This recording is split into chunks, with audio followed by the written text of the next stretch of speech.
When we think about attracting bees to our garden, we mainly think about annual flowers.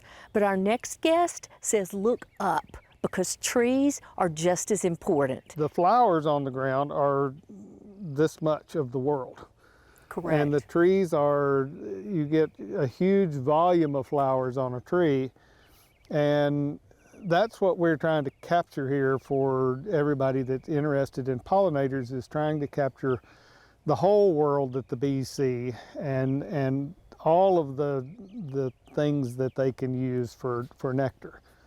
So we can use this plant. How interesting. Yes, what is this? Because I love this plant. This is a black chokeberry called aronia, and it makes an edible berry in the fall. It's edible if you add enough sugar to it. It's called chokeberry because it's very astringent right off the plant.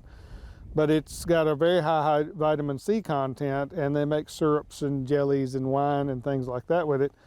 But it's in the rose family, and you can see the pollen on the flowers here, and there's a lot of nectar in there, and you can see that there's a lot of flowers in each cluster. So this is a very efficient plant for bees to collect nectar from. When they hit one of these, they can go to several flowers at once, and then they can go over here and hit several flowers at once.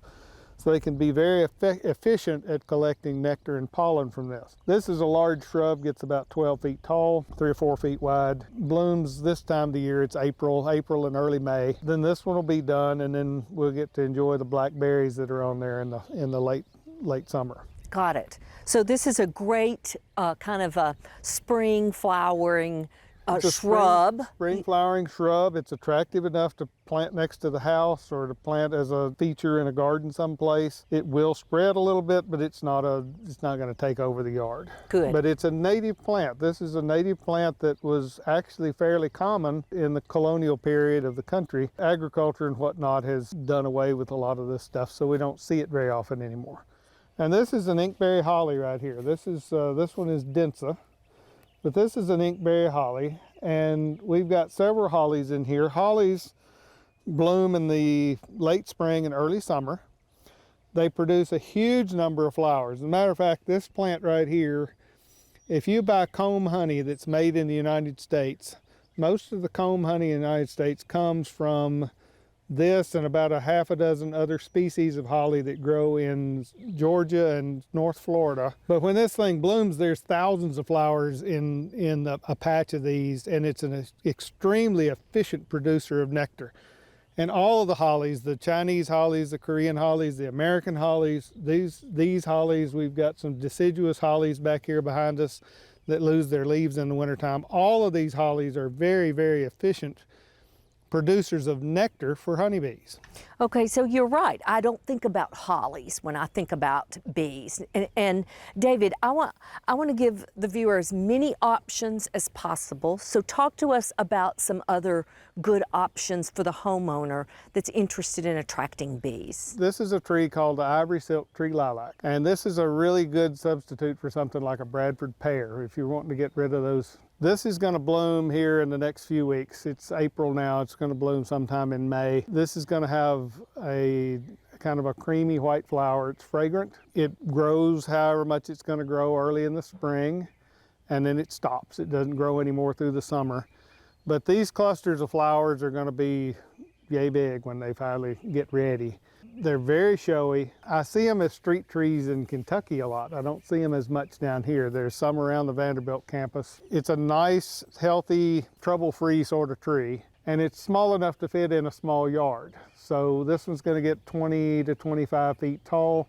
So it's going to fit in, if you're in an urban situation with a small yard, this is a good tree that will fit that yard and not overgrow it. I love this, David. What is this?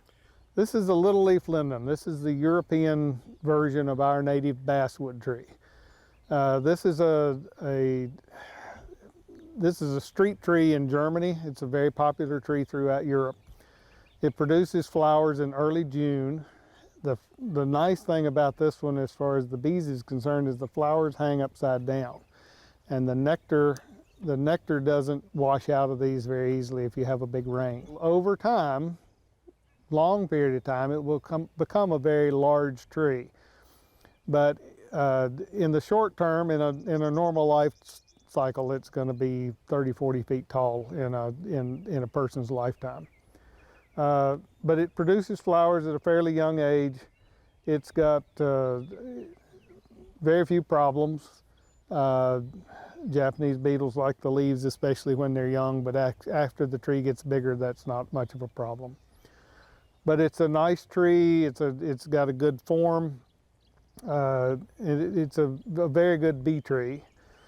And the thing about this one, when you talk about it being, this one's not a native. Our native one is over here. This is our American linden or basswood tree. This tree grows a lot faster and gets a lot bigger, but it takes a little longer for it to bloom. This tree I have not yet figured out why people don't plant this in their yard. This makes a beautiful tree. When I first started growing them, I was worried about them maybe breaking and being tender. Well, the wood is soft, but it's not brittle. So if you have an ice storm on this tree, it'll bend all the way to the ground, and when the ice melts off, it'll stand back up again. Interesting. But it's a beautiful tree. It has these big red buds on it through the wintertime. It leaves out in the spring very nicely, has a nice good green color. It's just a wonderful tree that really ought to be in more people's yards. Well, and David, you have bees here, but these plants that we've just talked about, they will attract the bees to your yard from a far distance away. Yeah. So you don't have to worry about the bees, they'll find it, right? Yeah, I mean, if there are bees within 3 to 5 miles of you, they will find your plants, your flowers. And just even if you have bees, it doesn't mean that your bees are going to use the plants that are in your yard. True. Your bees may go somewhere else and other bees may come to your yard. So that's, the honeybee's world is very, very large. David, you have one of my favorites of all time, the bottle bush buckeye. I love it. Well, this is a really wonderful little plant. It grows fairly slowly, takes 4 or 5 years to bloom.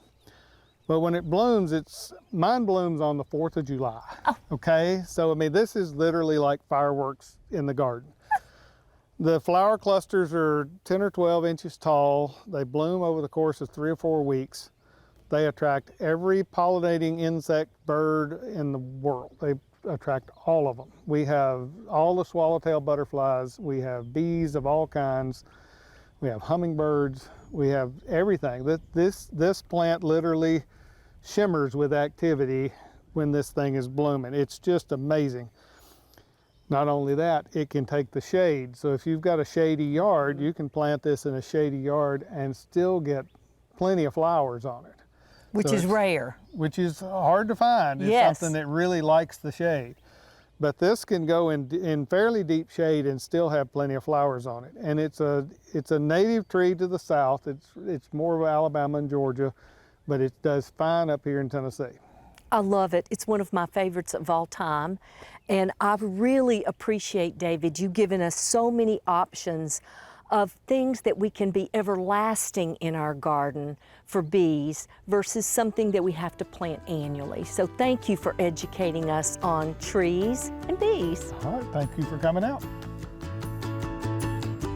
For inspiring garden tours, growing tips, and garden projects, visit our website at volunteergardener.org or on YouTube at the Volunteer Gardener channel, and like us on Facebook.